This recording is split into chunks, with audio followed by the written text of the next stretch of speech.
welcome to the podcast. Today we're discussing leadership before titles. I'm your host, Lawrence McGaffey, And I'm Roger Tercio. and today we're asking the hard question. Can unethical or even harmful leadership be justified if it produces success?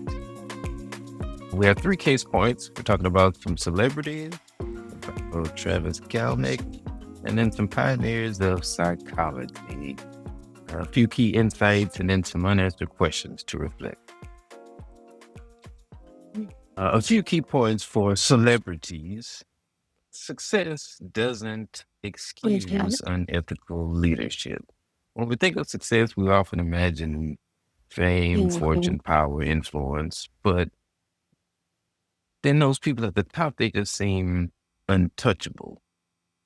But what happens when they use their platforms not to uplift others, but to exploit them?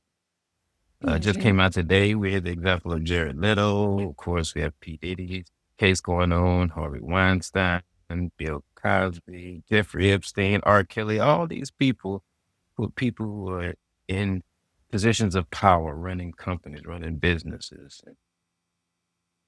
doing it unethically. Each of these men achieved remarkable success in entertainment business and media. They had fans, they had followers, reputation. But beneath the surface, they used their influence to manipulate, abuse, and control. So this brings us to our 2013 study of Ethelbert. It was titled Transformational Leadership and Followers' Unethical Behavior for the Benefit of the Company. And the article explores how leaders, especially those who are charismatic or visionary, how they can lead others into unethical actions in the name of success or loyalty. The study highlights unethical pro-organizational behavior, where leaders inspire followers to bend the rules, break the rules, or do things that they shouldn't, just for under the pretense of doing some kind of good. And they found that the more closely followers identify with the leader, the more they're willing to compromise their own ethics in order to either protect them or please them. And that is pretty sad. And then what's dangerous is that these leaders often appear selfless. They often act like they're doing something for a greater cause, music or art or film or, some kind of genius. So it's a reminder that charisma without accountability is a recipe for corruption. And success, no matter how shiny it looks, could never excuse unethical leadership. Roger, can you provide us with a different point of view on that? Absolutely.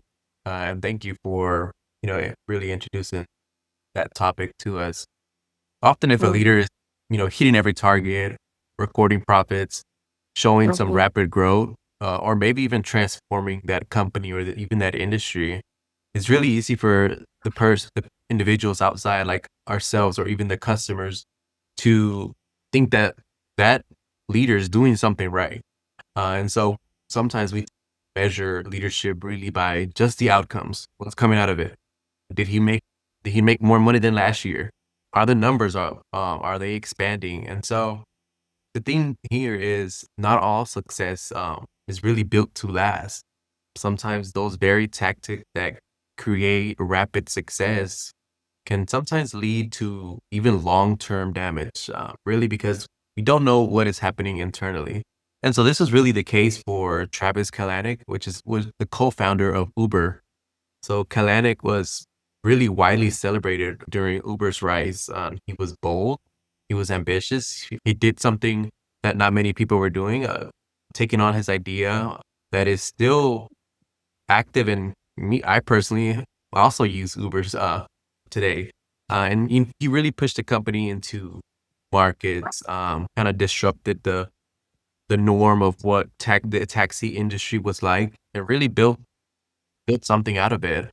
But behind all of that success that the customer, the stakeholder really saw, there was a lot of work needed to be done in the culture and then also the environment that he had built, or I guess here the lack of environment and supportive culture that he didn't have, where really his message was, get results no matter how.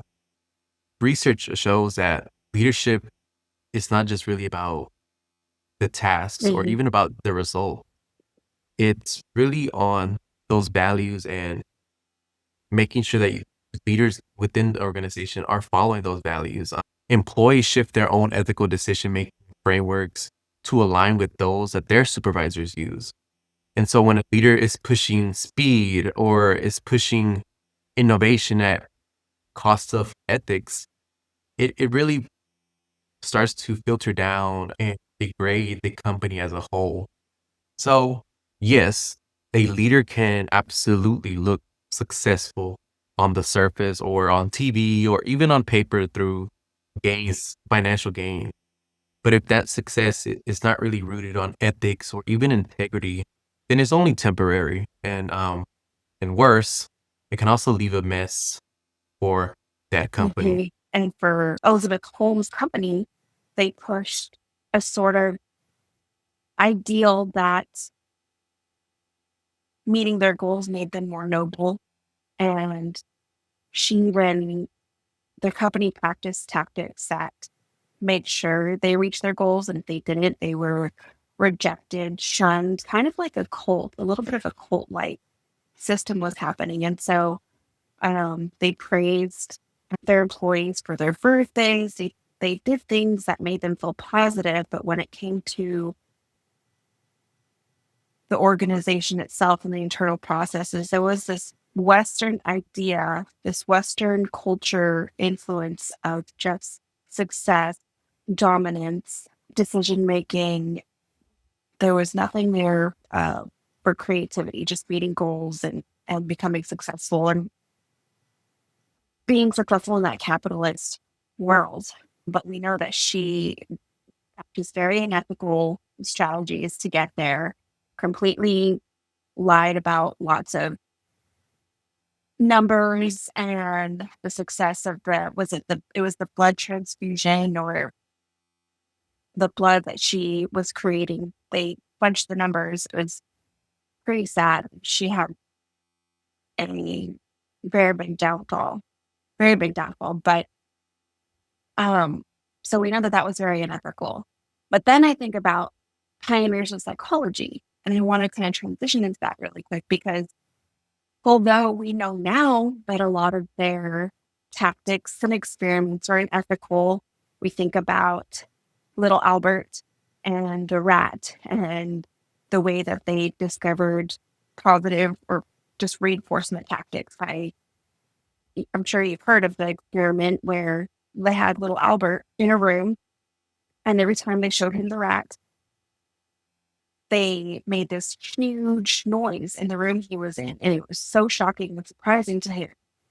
And so eventually he developed this fear response for rats. Every time he sees a rat, he gets so scared because his body is used to remembering that sudden, shocking sound. And so we look back at that and we think how unethical, right? But at the same time, it's like, well, we developed a lot of research and information from that.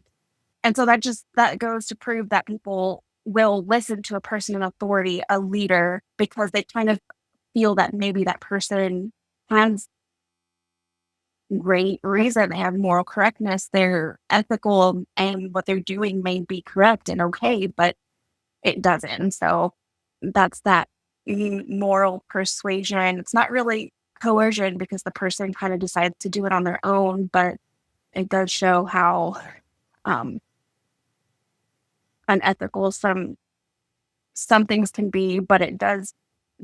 These psychological studies have brought forth such a wealth of information. Thank you for those thoughts, Roger and Jackie. So here's a few unanswered questions and the tension.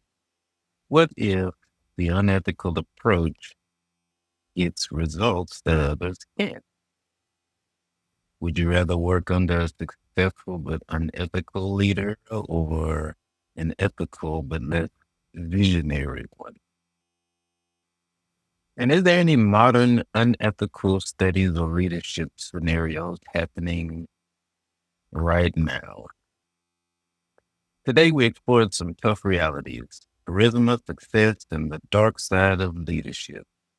We've seen that real leadership isn't just about what you achieve, but how you treat people while you're achieving it. Success at the cost of ethics isn't leadership, it's exploitation. Until next time, bye bye.